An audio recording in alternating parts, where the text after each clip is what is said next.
Thank you, Freak.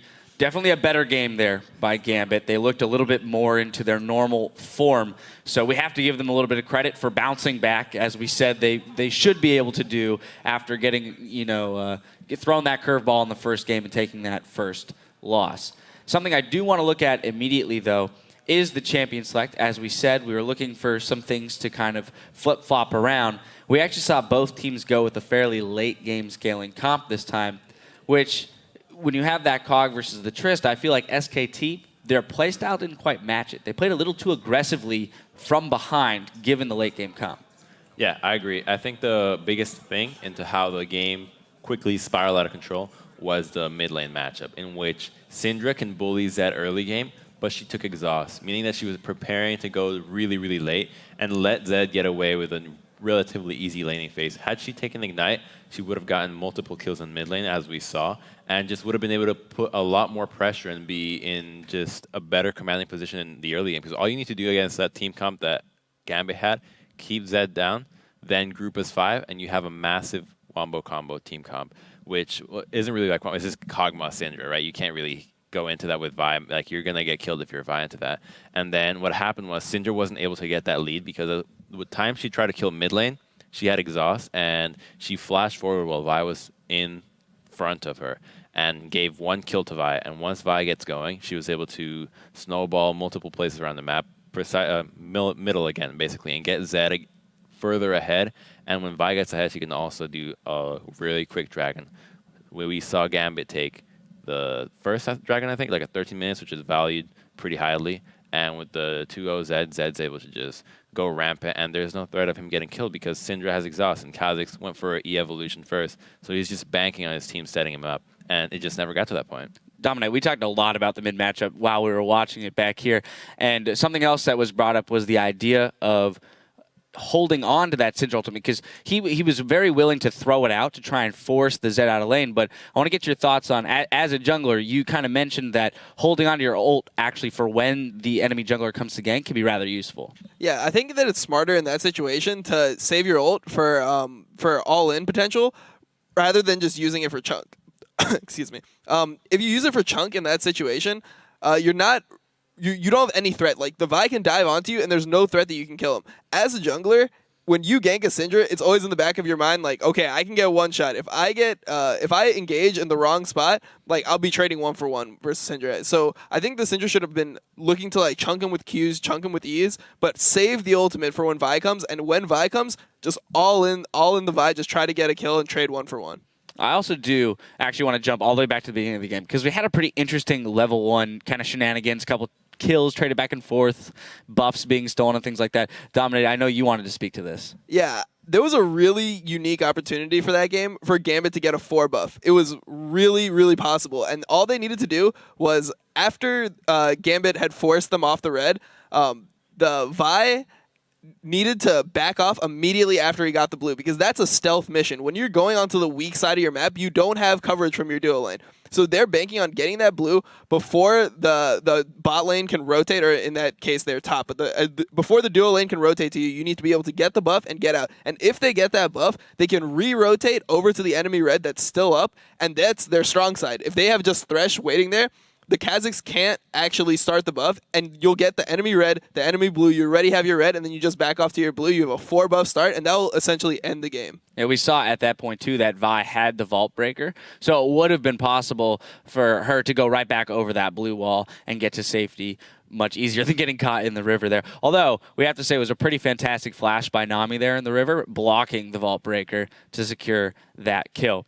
Now, I want to move a little bit further down into the game and talk about the fact that SK Prime, as we said, played super aggressively with this team composition when they got behind. I feel like that might be kind of the first telltale signs of nerves, thinking that you have to make a play here in order to get, when there's a giant prize on the line here, the LCS. I think they're kind of failing to take into consideration what their team comps do instead of just... like we saw the first game, they took the Exhaust and Orianna. Perfectly understandable, right? Ori versus Zed. Good matchup to take to take Exhaust on. Like, you're going to be needing it in the team fights later.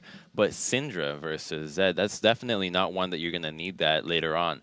And, like, it was just very weird to see, even when Kha'Zix fell really far behind, he just kept trying to make plays and plays and plays. And he went for the E evolution. To me, that's not so much, maybe it is nerves, but it's like a failing to see like the power spike that you're having, what you need to be evolving. Like, for instance, that game, had Kha'Zix gone for a W evolution first, he would have been able to just play a lot more passive, protect dragons, and just be able to stall the game out longer, because that's ultimately all you need. You needed to keep the Zed down and make sure that your team comp just doesn't lose any more objectives, because you lose the turrets, you lose map control, and against Vi, Thresh, Zed, you're going to get picked off.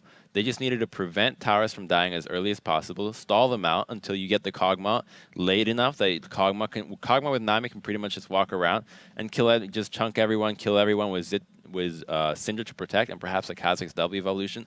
It's very difficult to come in and have a safe engage into that. So just a failure in the skill evolution, like summoner spells, and then it just went downhill from there. Keep trying to make him plays with not having any advantage. All that being said, we have seen Tristana played in both games, played very well. In fact, in that game, 13-0 and 6 on Tristana for Kristlin there. So, Dominate, I'm going to have two questions. The first one, obviously in that bot lane, Tristana is going to be a pretty contested pick. Do you see bans falling on that, or literally just we're going to trade it every game back and forth until one of the teams can outplay it?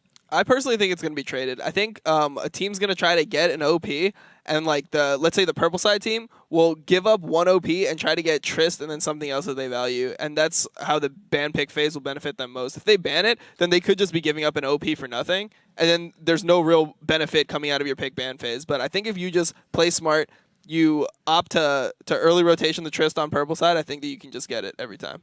I agree with that. I think that the Trist will most likely be traded, and especially since they picked Kog'Maw last game. They picked Kog into Trist, which is a perfectly fine matchup. And in the late game, Kog'Maw does a lot more damage than Tristana, seeing as he also has longer range with his Bio Arcane Barrage activated. So I think the team showed that they're comfortable at least picking it. Maybe not playing it, but they're comfortable taking the Kog'Maw into Tristana, which is a fine matchup. So until we see that develop late game, maybe Gambit is not comfortable taking the Kog'Maw into Trist and having a hyper carry late game, which I thought the first game they made the mistake of taking the Lucian into that. But we'll see how the game pans out later on. All right, and then the second question, given that you're both junglers, was going to be about those jungle matchups, because we've actually seen quite a few come out. Kog, Vi, let's see here, Elise, and Fizz, right? So we've seen 4 different picks. Do we expect to see more? Do we expect them to test each other's jungle champion pools, because we haven't seen Nunu come out? The Lee Sin has been banned away, so who knows if we'll have the opportunity to see that one. Do we expect to see some testing there when it comes to the jungle champion pools? I think this next game will not have any new champs, because I feel like the junglers this second game didn't really have that big of an impact, and the first and only the Fizz had like a relatively good impact into the game. And we see Lee Sin be constantly banned out by Gambit, so I don't think they're going to drop that ban anytime soon.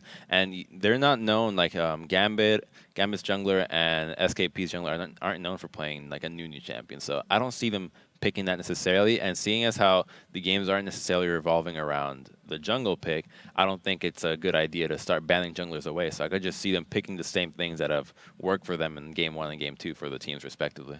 All right. We'll see when we get into Champion Select for those. However, we're going to quickly jump to a video feature. The professional gaming community is small, and even the pros have players and teams that they're rooting for. So we caught up with a few to see who they're hoping will get a shot at the big leagues.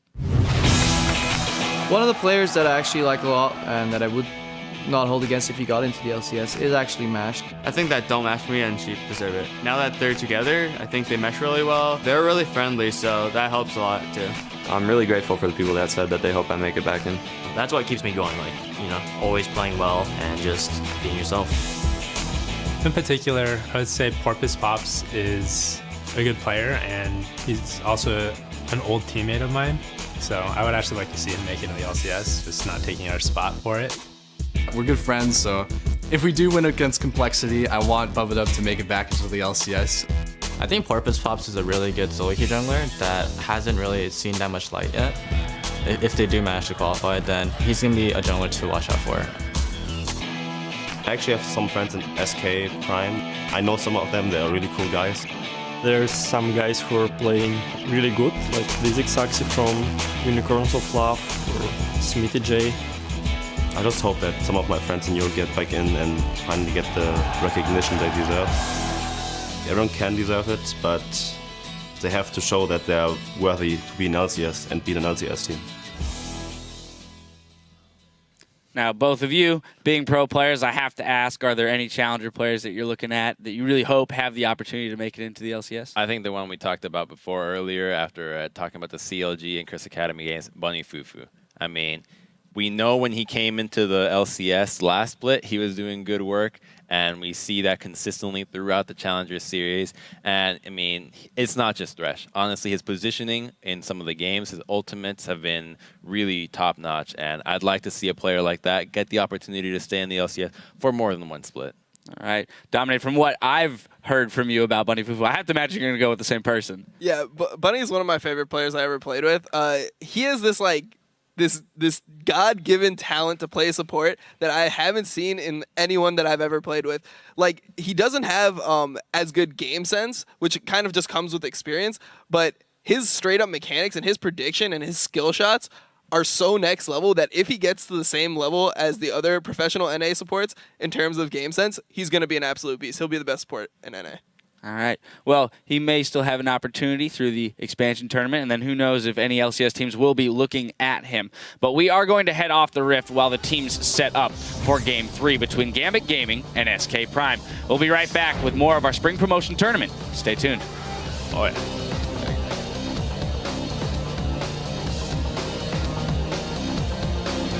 Around Diamond does not have Vault Breaker, I believe. He's gonna have to flash. Z's in there. Wow, Zaitan blocks it. The flash from Zaitan to stunt the Vault Breaker. Looks for Kikis, flashed away by Diamond. Now who's going to win this fight? Kuban in the front, taking up everything. They pick apart the Fox, they get Smitty J as well, gets stunned up. But you know what? Diamond and Edward just taking blows as they knock everyone else down. 3 kills picked up already. Z's is staying alive. In comes Zed though. Deathmark is massive damage. Z's will fall, and they're going to get What the Fox as well. Kikis does not get anything done. 3 for 0 in this battle. Nick stays alive. 4 kills picked up.